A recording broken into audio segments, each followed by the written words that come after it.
High বন্ধুরা, বাংলা ফার্মেসিতে তোমাদের সবাইকে স্বাগতম জানাই। আজকের ভিডিওতে আমরা দেখব নোজিয়া ও বমিটিংয়ের ট্রিটমেন্ট। তো নোজিয়া ও বমিটিংয়ের ট্রিটমেন্ট জানার আগে আমাদেরকে জানতে হবে নোজিয়া কী এবং বমিটিং কী।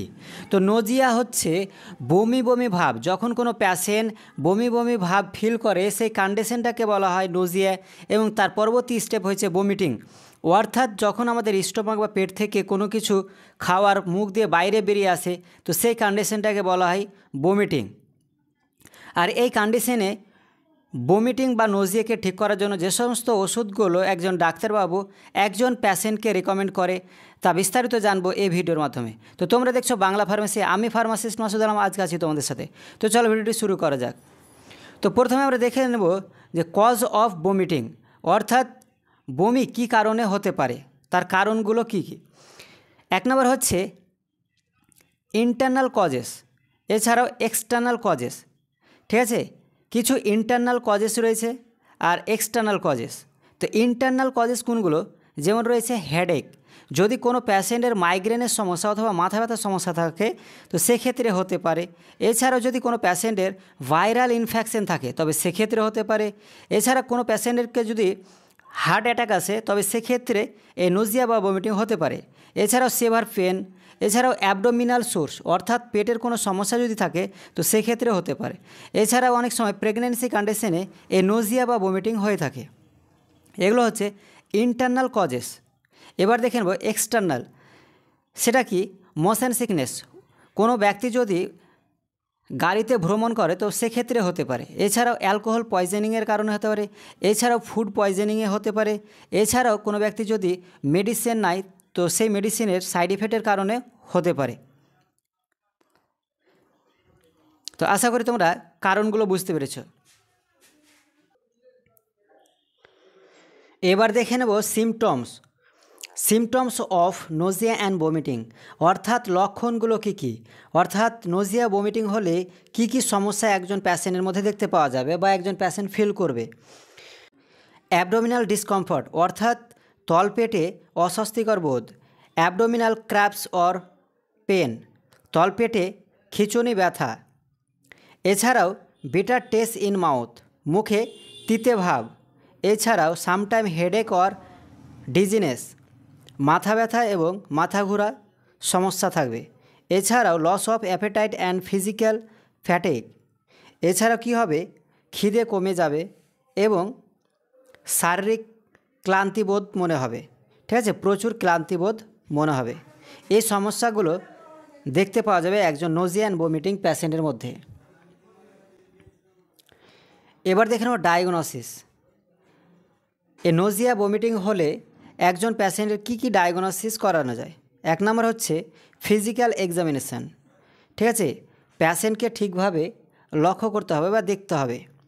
ব্লাড টেস্ট করে নিতে হবে। কিসের জন্য? To check for electrolyte imbalance and infection.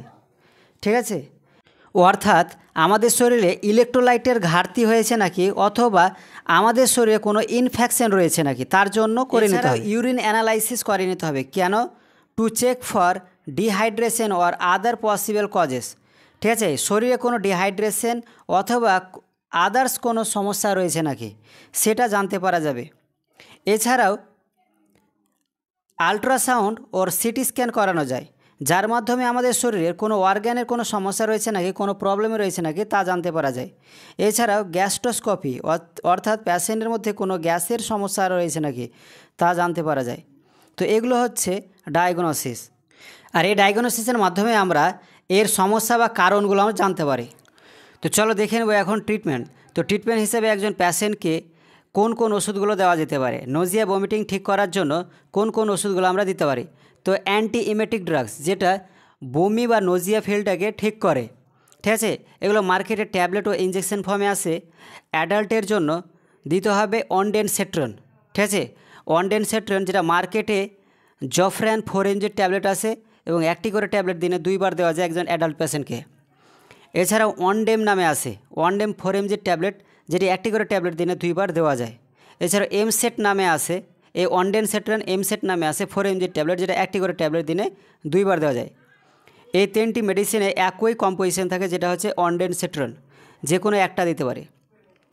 এছাড়াও আমরা দিতে পারি মেটোক্লোপ্রামাইড, যেটা অ্যান্টি এমেটিক ড্রাগস, যেটা বমির জন্য ব্যবহার হয়ে থাকে। মার্কেটে সেটা কী নামে আসে না, তো রেগল্যান্ড, ঠিক আছে, রেগল্যান্ড নামে আসে। 10 mg ট্যাবলেট, একটি করে ট্যাবলেট দিনে 3 বার পর্যন্ত দেওয়া যায়, পেশেন্টের কন্ডিশনের উপর ডিপেন্ড করে। এছাড়াও অনেক পেশেন্টের মোশন সিকনেস, অর্থাৎ গাড়িতে ভ্রমণ করার কারণে হয়ে থাকে, তো তার জন্য আমরা দিতে পারি ডাইমেন হাইড্রিনেট, ঠিক আছে, ডাইমেন হাইড্রিনেট, যেটি মার্কেটে ড্রামামিন নামে আসে। 50 mg ট্যাবলেট, যেটি একটি করে ট্যাবলেট আমরা দিনে 2 বার দিতে পারি। এছাড়াও প্রেগনেন্সি কন্ডিশনে নোজিয়া বা বমিটিং হয়ে থাকে, তার জন্য ডক্সিলামিন, যেটি মার্কেটে ডক্সিনেট নামে আসে। ডক্সিনেট 10 mg ট্যাবলেট, একটি করে ট্যাবলেট আমরা দিনে 2 বার দিতে পারি। প্রেগনেন্সি কন্ডিশনে আমরা এই ডক্সিনেট দিতে পারি, একটি করে ট্যাবলেট দিনে 2 বার। এবার অনেক সময় অনেক পেশেন্টের অ্যাসিডিটির কারণেও এগুলো হয়ে থাকে, তো সেই অ্যাসিডিটিকে কম করার জন্য, ঠিক আছে, যে ওষুধগুলো দেওয়া যায় সেটা হচ্ছে ওমেপ্রাজল।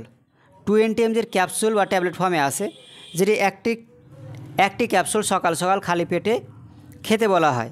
এছাড়াও প্যান্টোপ্রাজল 40 mg ট্যাবলেট আছে মার্কেটে, যেটি খালি পেটে সকাল সকাল রেকমেন্ড করা হয়। এছাড়াও র্যানিটিডিন 150 mg ট্যাবলেট আছে, এছাড়াও 300 mg ট্যাবলেট আছে। তো 150 mg হলে একটি করে ট্যাবলেট দিনে 2 বার দেওয়া যায় একজন অ্যাডাল্ট পেশেন্টকে।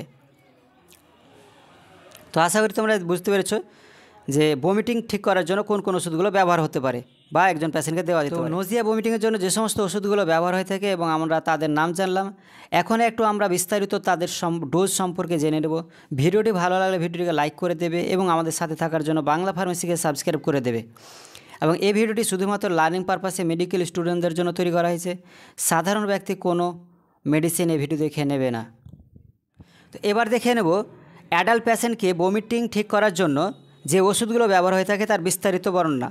যেমন রয়েছে জফরান, যেখানে কম্পোজিশন থাকে অনডেনসেট্রন, এবং একটি করে ট্যাবলেট আমরা দিনে 2 বার দিতে পারি, অর্থাৎ 4 থেকে 8 mg ওরালি।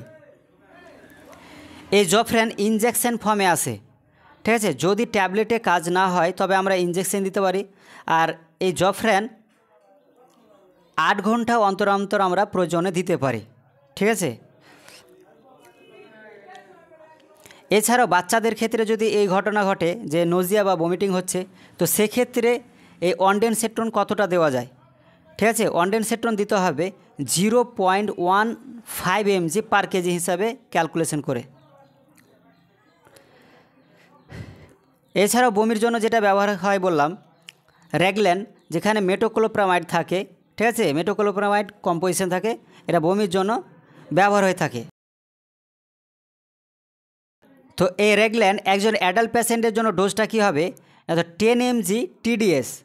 যদি 10 mg ট্যাবলেট হয় তবে একটি করে ট্যাবলেট দিনে 3 বার পর্যন্ত দেওয়া যায় রেগল্যান্ড, যেটা, ঠিক আছে, যেখানে মেটোক্লোপ্রামাইড কম্পোজিশন থাকে। এটা ইনজেকশন ফর্মেও আসে, ঠিক আছে, ভায়েলে থাকে। তো এখানে 2 ml যদি নেওয়া হয় রেগল্যান্ড, এই ইনজেকশনটি 2 ml নেওয়া হয়, তবে সেখানে 10 mg মেটোক্লোপ্রামাইড থাকে। তবে প্রয়োজনে আমরা 2 বার একটা ইনজেকশন দেওয়া যেতে পারে, অর্থাৎ 4 ml ইনজেকশন 2 ml করে দিনে 2 বার দেওয়া যেতে পারে, ঠিক আছে। 3 বার পর্যন্ত দেওয়া যেতে পারে ম্যাক্সিমাম, পেশেন্টের কন্ডিশনের উপর ডিপেন্ড করে। আশা করি জায়গাটা বুঝতে পেরেছো যে মার্কেটে রেগল্যান্ড নামে আসে এই ইনজেকশন, যেখানে মেটোক্লোপ্রামাইড থাকে।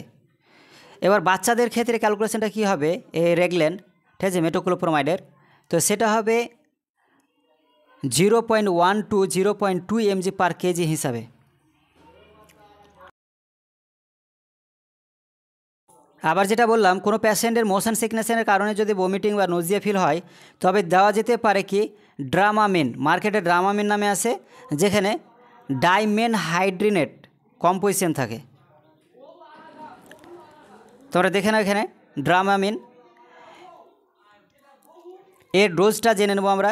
ডোজটা কী দেওয়া যেতে পারে, একজন অ্যাডাল্ট পেশেন্টকে 50 থেকে 100 mg পর্যন্ত দেওয়া যেতে পারে, ম্যাক্সিমাম 400 mg একদিনে দেওয়া যেতে পারে, পেশেন্টের কন্ডিশনের উপর ডিপেন্ড করে। বাচ্চাদের ক্ষেত্রে ডোজটা কত হবে এই ড্রামামিনের, এটা হবে 6 থেকে 12 বছরের যদি বাচ্চা হয় তাহলে 25 থেকে 50 mg করে 6 থেকে 8 ঘন্টা অন্তর অন্তর দেওয়া যেতে পারে। ম্যাক্সিমাম ঠিক আছে 150 mg একদিনে দেওয়া যেতে পারে। এবার দেখে নেব, যদি প্রেগনেন্সি কন্ডিশনে যদি নোজিয়া বা বমিটিং হয়ে থাকে, তবে মার্কেটে ডক্সিনেট ট্যাবলেট আছে, যার ডোজটা হচ্ছে 10 থেকে 20 mg at bed time for morning sickness. ঠিক আছে, অর্থাৎ 10 mg ট্যাবলেট হলে একটি করে ট্যাবলেট দিনে 2 বার দিতে পারি আমরা। এছাড়া বললাম অ্যাসিডিটির কারণে ঠিক আছে ওমেপ্রাজল, যেটা প্রিলোসেক নামে আছে মার্কেটে। এর ডোজটা কী হবে? ডোজটা হবে 20 থেকে 40 mg। ঠিক আছে, যদি 20 mgর ক্যাপসুল বা ট্যাবলেট হয় তবে একবার দেওয়া যেতে পারে, 40 mgর হলে তাকেও একবার দিব।